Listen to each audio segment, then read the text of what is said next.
today we are looking at the sequel to Journey to the Savage Planet, which came out in 2020. This year we're lucky to get Revenge of the Savage Planet. We're going to look at the differences between it, what they've improved, what they haven't improved, what annoys me, and what charmed me about this game. So let's jump into it.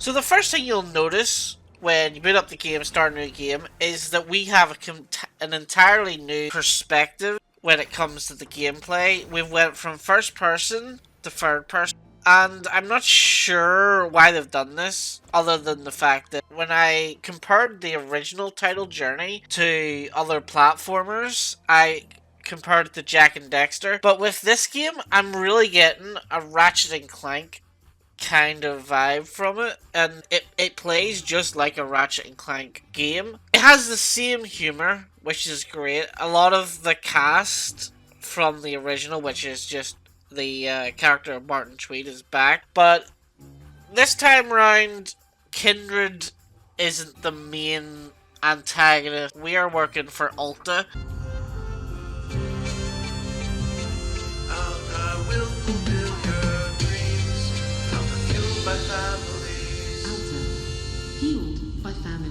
But we're sacked because we've been in cryogenic sleep for 100 years. We got no tools. We're on a strange, unknown planet, and the whole game just revolves around us getting our tools back. The plot is really bare bones here, and there could be multiple reasons for it. The plot is almost like relegated to playing second fiddle to getting your equipment. The strange thing about this game is that most of it revolves around getting upgrades and getting all the equipment that you need, all the upgrades that you need, and then the game just ends, which is a very strange thing to have happen. But I think there's a reason for it, and I think it's because, sadly, Martin Tweed, the guy that plays him in the live action, passed away in accidental skiing accident. His name was Adrian Burhop, and he was amazing. And I'm so glad that they managed to film a bit with him before he passed away, and he had done his voice lines, because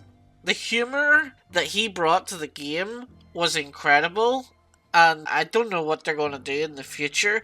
But if you played Ratchet and Clank, you played any platform, you played Banjo-Kazooie, you know, it's the same thing, and we're in for another collectathon, and this game does it almost better because there's more to collect, and there's more to do, and there's more to customize.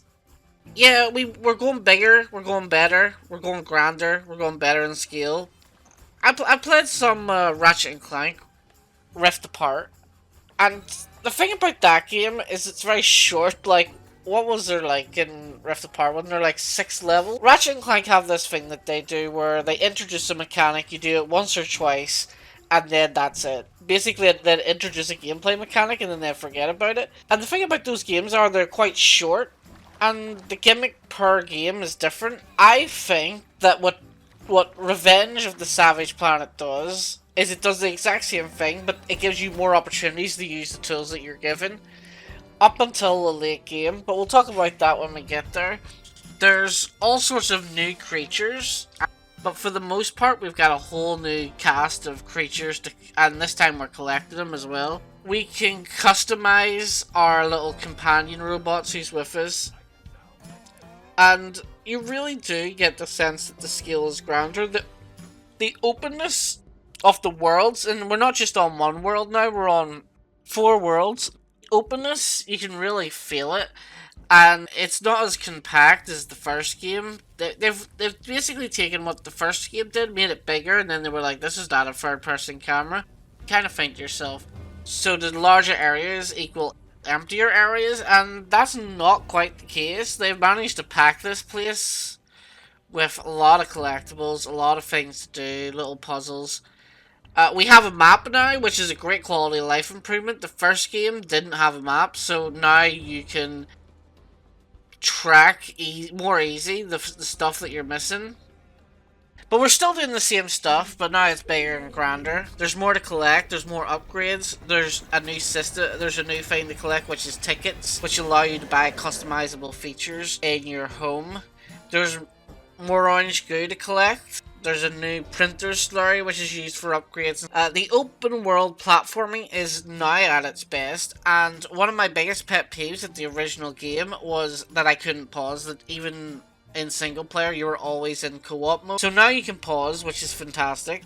Movement and combat is much better. Like, it's faster paced and more fluid, and this time you capture creatures and research them. Now, when you go to a new planet, the first thing you want to do is capture every creature, because you don't know if you're going to get like a new research item from them or a new color scheme. Now there's a lot of customization. I guess the jump from first person to third person added this extra dimension, because now you can customize the way your character looks, and there's a lot of customization here. So by collecting and researching creatures, they have added an extra dimension to the game, but the problem with that is that they're actually quite shallow.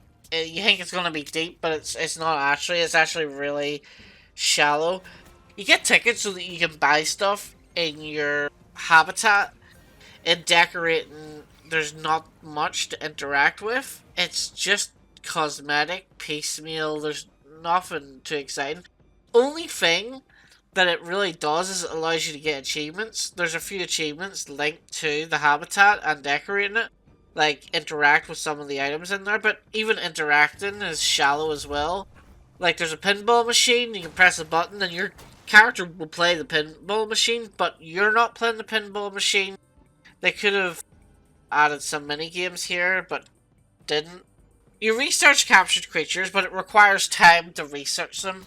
I don't know why they've done this. This is a really stupid thing to do, because you go in, you select the creature you want to research, it says 5 minutes. So what are you going to do? Stand in the habitat for 5 minutes? So you head out again, and then 5 minutes passes and it goes, hey, you got an upgrade. So then you have to go back to the habitat, you research the upgrade, but then you put another thing on research, and then you have to leave again and come back. There's a couple of problems with this, is that some things, like your water tank, when it's not like upgraded, if you're moving between worlds, it empties for some reason. So when you arrive at that world again, you have to fill up your tank, and if you're like me, you'll forget where the places to fill up your tank are. Later on, you get upgrades that allow you to bypass this, but at that stage, you complete the game, so what's the point? The fact that you have to wait to research something rather than research something instantly is a weird time sink that's not massive, but it's not completely minor. It's like right in the middle, and there's no point to it at all. They fixed a lot of the problems I had with Journey in this game, only to create new problems.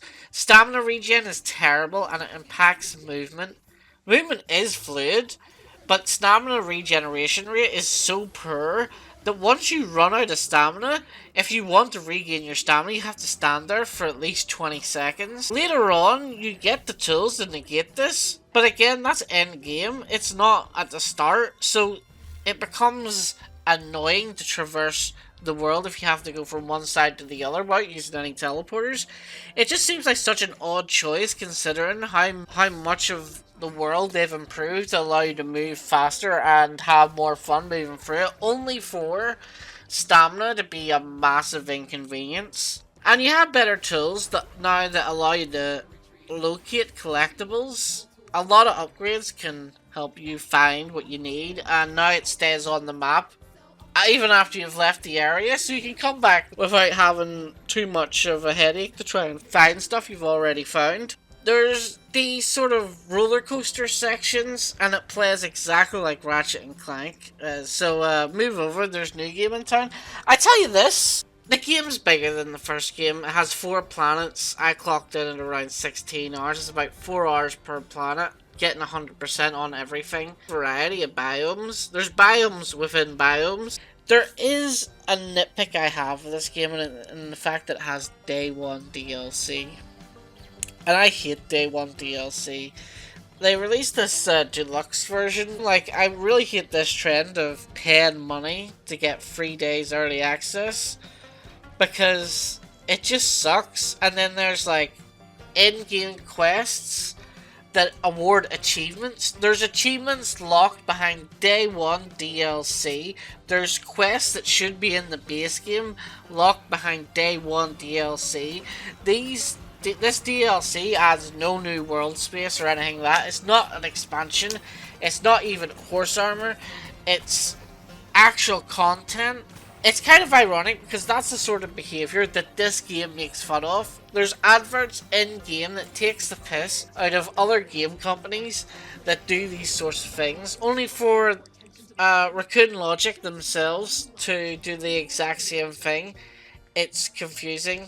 And you know, because of this, I gotta give Revenge of the Savage Planet an 85 out of 100. I mean, it plays better than Journey, but there's just too many little nitpicks that make up bigger issues. So, 85. Thank you guys for watching, and I'll see you next time.